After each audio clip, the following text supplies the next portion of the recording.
Harvard Divinity School. Uses and abuses of power in alternative spiritualities. Implications for spiritual care of patients and communities. April 29th, 2023. Good morning, everybody, and thank you for being here on a Saturday morning. When I chose the topic for this dissertation, of course, I didn't know that it was happening when there is the largest gathering of satanic groups in Boston, but this is a coincidence.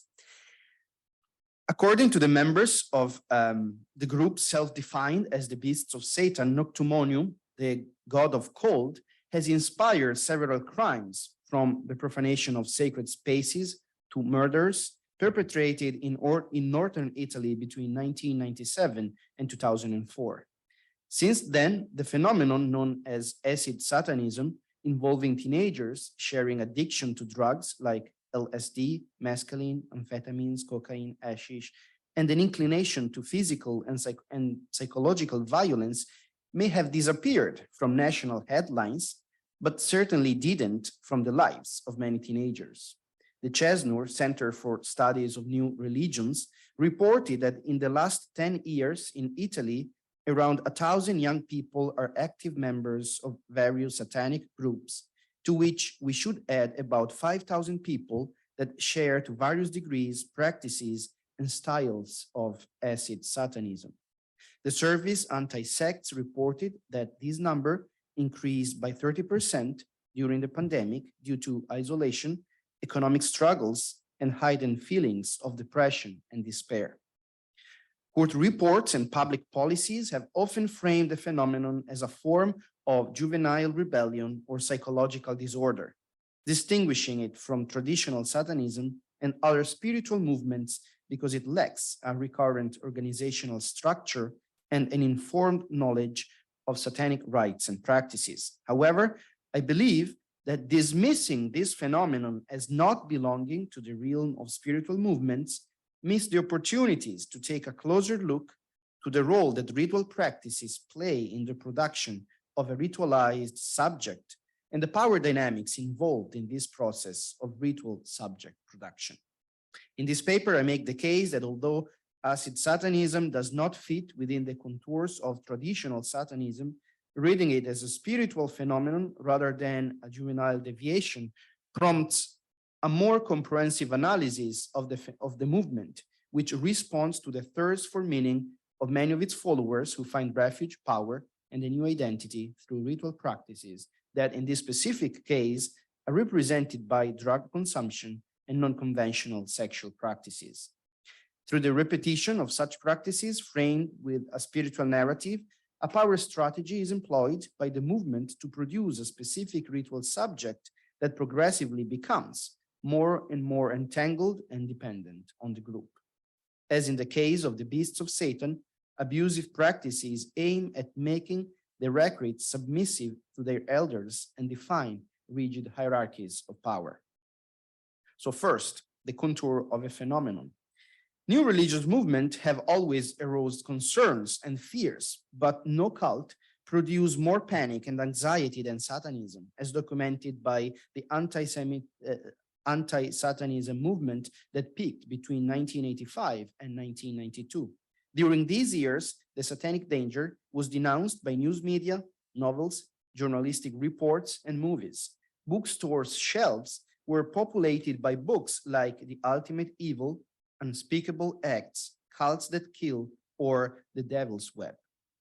Responding to a satanic hysteria, psychologists developed programs to assist people considered to be survivors of satanic abuse. Professionals in this field developed manuals like Treating Survivors of Satanic Abuse. TV program like the show conducted by the journalist Gerardo Rivera in 1988 became very popular. Rivera claimed that he exposed an underground satanic culture in the United States. The diffused perception was that the satanic movement was spreading everywhere in the United States and that it could count on millions of followers. Reports were describing rituals conducted sacrificing victims, animals, and human adults and infants in the number of thousands every year. The rituals were also believed to be a place of sexual deviation, perversion, drug consumption, and psychological abuse. Victims would be enticed through mental manipulation and would become part of a web of power that made almost impossible for them to walk away from the group. Philip Jenkins reports the account of an FBI agent who declared that, quote, "I have been told it is a common occurrence for these groups to kidnap their victims, usually infants and young children, from hospitals, orphanages, shopping centers, and off the streets. I have been informed that Satanists have been successful in their attempts to influence the Boy Scouts. I can say that there is a network of these people across the country who are very active. They have their own rest and relaxation farm. They are in contact with each other. It ties in loosely to the drug operation. It ties into motorcycle gangs, and it goes on and on. They have their own people who specialize in surveillances and photography and in assassinations," end quote. In 1985, authorities in Lucas County, Ohio, started a massive excavation of what was believed to be the cemetery of a local satanic sacrifice cult, where 50 bodies were thought to be buried as a consequence of satanic sacrifices. Nothing out of the ordinary was found. Many other accidents have been denounced, but no significant proof was found to justify the satanic panic that spread so quickly and intensely across the country. In the late 1980s, satanic cult was believed to be a massive secret phenomenon in the United States and other Western countries, particularly Italy, France, United Kingdom, and Germany. People thought that satanic groups infiltrated different organizations and institutions like schools, kindergartens, and even government offices. However, although satanic cells and movements were certainly active, nothing was comparable to the massive phenomenon portrayed by the media. The 1994 report published the US National Center on Child Abuse and Neglect, investigating 12,000 cases deemed to be affiliated with satanic groups, could not identify any single case actually linked to satanic rituals or sects. Although cases of abuses were detected, none of them was officially linked to a satanic organization.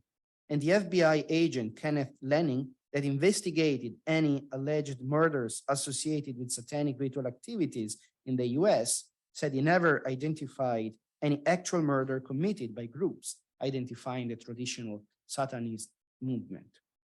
However, this is not necessarily true for groups of young people dabbling with Satanism and drug consumption, and belonging to the so-called acid Satanism escape the careful scrutiny that public opinion can address to visible and structured organizations such as the Church of Satan, founded in 1966 by Anton LaVey, or the Temple of Set, founded in 1975 by Michelangelo Aquino. Acid Satanism operates under the radar, or perhaps we should say online, and it is much more difficult to monitor. It is also a phenomenon that tends to attract younger people and has a higher risk to turn into a place of power abuse and exploitation.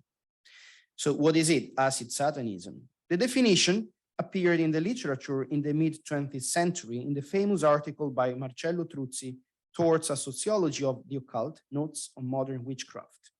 The definition was so convincing that it replaced the previous expression teenage Satanism or youth Satanism.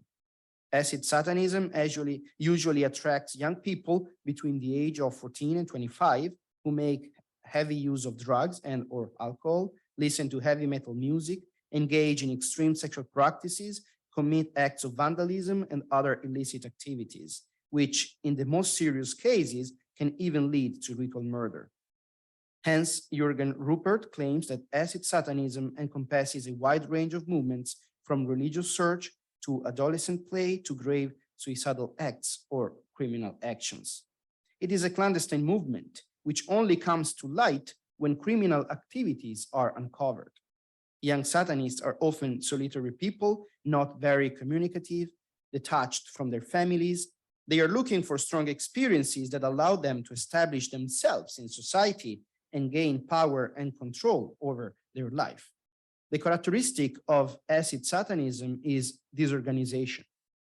The members of these groups gather in order to consume drugs and or alcohol and indulge in sexual activities. There are no official texts that are commonly shared or a doctrine that rigidly states the belief of the group. In this regard, we can notice a significant difference with the Church of Satan that often issues excommunication for groups and individuals that do not abide to its doctrine. Jutta Birkhoff confirms that acid Satanism is very different from historic Satanism, and it is prompted by emotional dissatisfaction and by moral ambiguity. Birkhoff and colleagues think that acid Satanism belongs more to the sphere of juvenile rebellion and youth discomfort rather than to religious sociology, since many of these groups would only know superficially satanic doctrine and rites. This opinion is widely shared by scholars such as Massimo Introvigne, Ingolf Christensen, and Hartmut Zinser. Acid Satanism, for its lack of an organized structure, rigid hierarchical relationships, and an official doctrine, is often disqualified from the realm of spiritual and religious movement. However, I would like to ask, is it proper to classify acid Satanism only as a psychological and sociological phenomenon? Aren't we missing something if we rule out the hypothesis of looking at it through the lenses of a spiritual experience? I claim that adopting spiritual lenses will help us detect the power dynamics operating through its rituals that consist in orgy, drug consumption, or courage challenges. Rituals aim at the production of a specific subject that in this case is a submissive subject to the elders or the people that in the group exhibit a more dominant personality. To support this claim, I will now take a look at the experience of the group made by Italian young people known as the Beasts of Satan. The Beasts of Satan was a group of young people operating in Milan and Varese, my town, in northern Italy. Members of the group were convicted in 2004 for the murder of other components of the group. The group was reportedly involved in satanic rituals, and the killings were believed to be ritual sacrifices or to have been made as a response to the calling of Noctumonium, the god of cold. One night, when reading verses of the book of Revelation in an abandoned villa in 1997, the group chose the name the Beasts of Satan. Mario Maccione, the medium of the group, reported the episode in his book, L'Inferno tra le mani, a detailed account of what happened, written during his time in jail. Noctumonio gave directions to the group to look for a villa in the near town of Vignate. When the group arrived, they felt a feeling of abandonment. Mario finds an 11-year-old calendar dated 1986, probably the last time the villa was inhabited.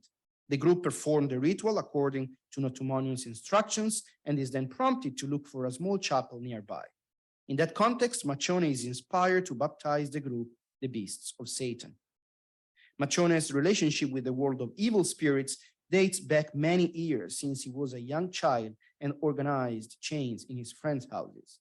Although in an interview released while in jail, Maccione declared himself a non-believer neither in God nor in Satan, his memoir reveals a clear fascination with the spiritual world of esotericism.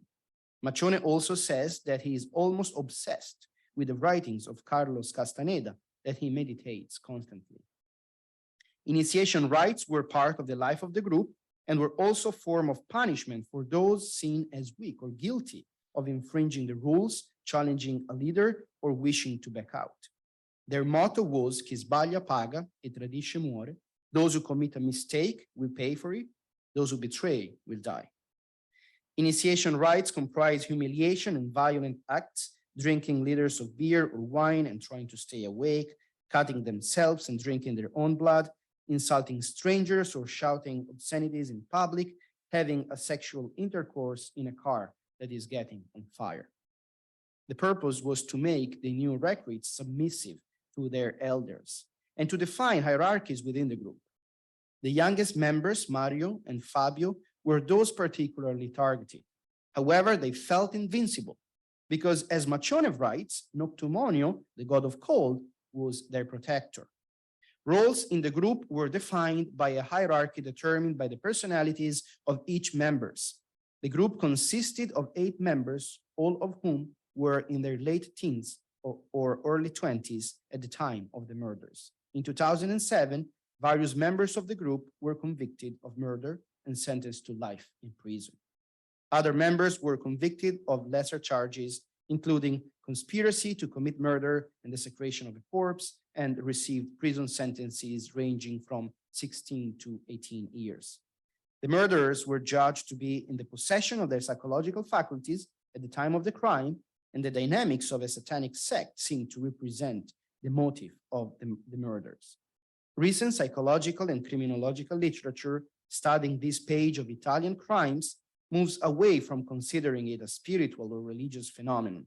It dismisses the hypothesis of ritual sacrifices and tends to assume the lenses of sociology and juvenile deviation. However, I argue that this particular episode of acid Satanism is better understood through the lenses of spirituality. If we read it as a spiritual movement, we would understand the dynamics of power that through the rituals are involved in the production of specific ritual subjects. Of course, whether or not we consider acid Satanism as a form of spirituality, it depends on the definition of spirituality that we adopt.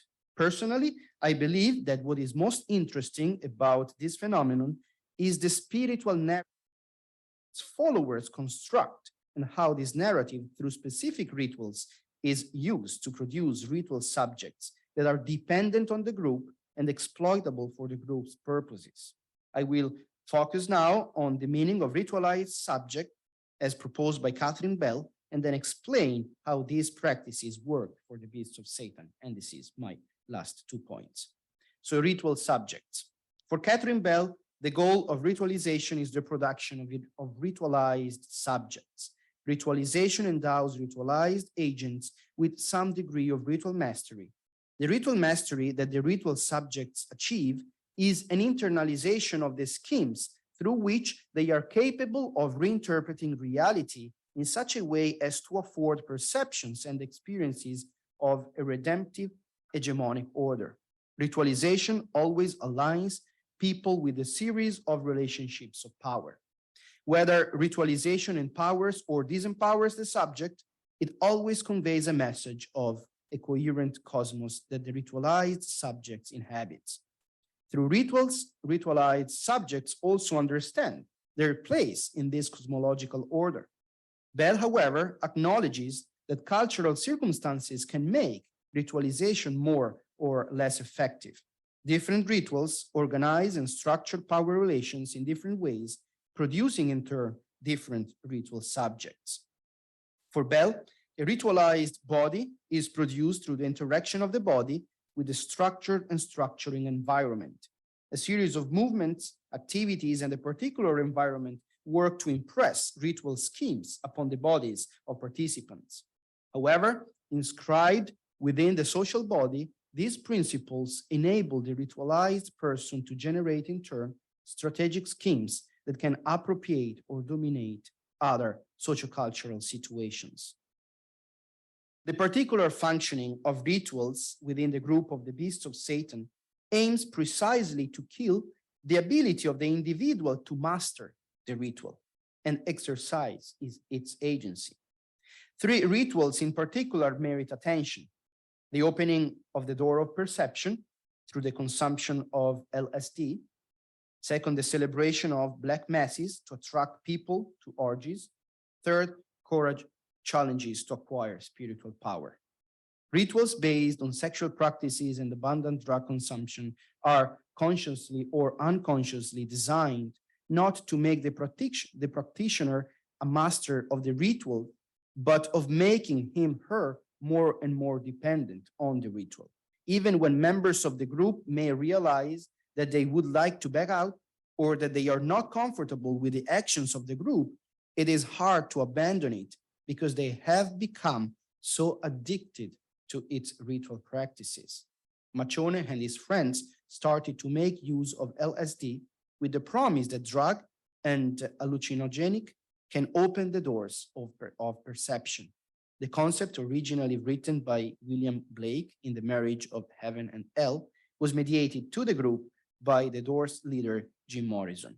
Blake originally wrote, "If the doors of perception were cleansed, everything would appear to man as it is, infinite. For man has closed himself up till he sees all things through narrow chinks of his cover." For Machone and his friends, drug consumption was a ritual able to open the doors to communicate with the spirits. It was a pathway towards the powerful world of the spirits. Machone writes in his book, and I translate, "I understood that LSD is the key of everything. It is the fount of my new spirituality. It makes me feel safe. It increases my confidence with the demons that knock at my door. And the others too now think that we open a bridge to the netherworld," end quote. During these rituals, the group gets to know Noctumonium better until Machone writes, they completely submit to its requests communicated during these same rituals. To the question, is Noctumonium real? Machone answers, it doesn't matter. For them, it was. And the life of the group is progressively swollen by the cult of Noctumonium. This in practice involves the consumption of LSD and mescaline. Another ritual that worked its way into the life of the group was the Black Mass. Machone thinks that the Black Mass itself is meaningless, but to him, that was the opportunity to connect with girls and start what was perceived by the group as the real ritual, a collective orgy. Orgies, sex, and drugs were the key elements of the ritual life of the beasts of Satan. Machone writes that during these events, they felt powerful and had the clear perception to access a privileged world available only to an elite. He writes, and I translate, "I don't want to lose that secret dimension in which immortal and powerful gods dwell. In the end, I became a bit like them. I am one of them. I also think that, like in the evangelical temptation, the world is at my feet," end quote. Machone was convinced to be immortal and that nobody could stop or harm him. That conviction resulted and was strengthened by the particular rituals of the group, as Machone himself admits. Of the two members of the group, Fabio and Chiara, after two members of the group, Fabio and Chiara, were murdered by their fellow mates, Machone was convinced that he would acquire special powers, like invulnerability, the power to disappear, to kill people at a distance, and much more. These challenges were believed to be opportunities to gain power from the demons. The more one was brave and perhaps we could say reckless, the more powerful she would become. Since a group cannot completely change a person and uproot people from their past, there always is the risk that a person will abandon the group. For this reason, rituals must always keep and reinforce their psychological control on the subject, proposing enhancing perspective and greater power. When shortly before he was arrested, Machone realizes the evil potential of the group and feels threatened by the other members, he cannot abandon the group for fear to be killed, but also because the rituals of the group bound them together. During these rituals, the agency of the practitioner is slowly diminished until it is almost annihilated. Some members of the group literally lost their mind because of drugs, were tortured and killed. In conclusion, in this paper, I claim that although movements like acid Satanism can be considered as phenomena of social deviation or of a sectarian nature, they are better understood through the lenses of ritual studies. The particular rituals of the group aimed at the production of a submissive ritual subject exploitable by the group. Paying attention to the ethical meaning, the power relations, and the consequences of our ritual actions would give tools to fight power abuse before it is too late. Thank you. Sponsored by the Program for the Evolution of Spirituality. Copyright 2023, President and Fellows of Harvard College.